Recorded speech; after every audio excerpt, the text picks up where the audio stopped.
வீடுகள் இல்லாத பகுதியாக புதுச்சேரியை மாற்றுவதே அரசின் எண்ணம் என புதுச்சேரி முதலமைச்சர் ரங்கசாமி தெரிவித்தார். புதுச்சேரியில் நடைபெற்ற நிகழ்ச்சியில் பேசிய முதலமைச்சர் ரங்கசாமி, கடந்த அரசு புதுச்சேரியில் எந்த திட்டங்களையும் நிறைவேற்றவில்லை என்றும் தற்போதுள்ள அரசு மக்களுக்கான அனைத்து திட்டங்களையும் நிறைவேற்றி வருவதாக கூறினார். வீடற்ற அனைத்து மக்களுக்கும் வீடு வழங்குவதற்கான நடவடிக்கையை அரசு மேற்கொண்டு வருவதாகவும் தெரிவித்தார். இந்த அரசு பொறுப்பேற்ற பிறகு முதியோருக்கு ஓய்வூதிய திட்டம், ஓய்வூதியம் வழங்கி வரும்.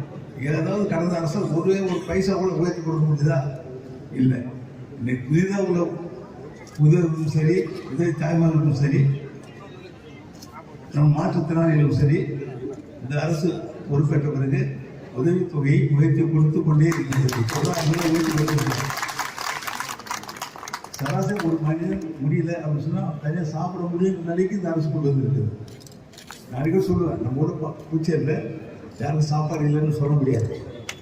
வயதானவர்களுக்கு முதல்வர்களாம் நீங்கள் பார்த்தீங்கன்னா உதவித்தொகை, இலவச அரிசி, இலவச கோதுமை, இதெல்லாம் நம்ம கொடுத்துட்டே இருப்போம். ஏன்னா யாருக்கும் பசி பட்டினி நிலையே பூச்சியில் இருக்கக்கூடாதுன்றது நம்ம அரசு.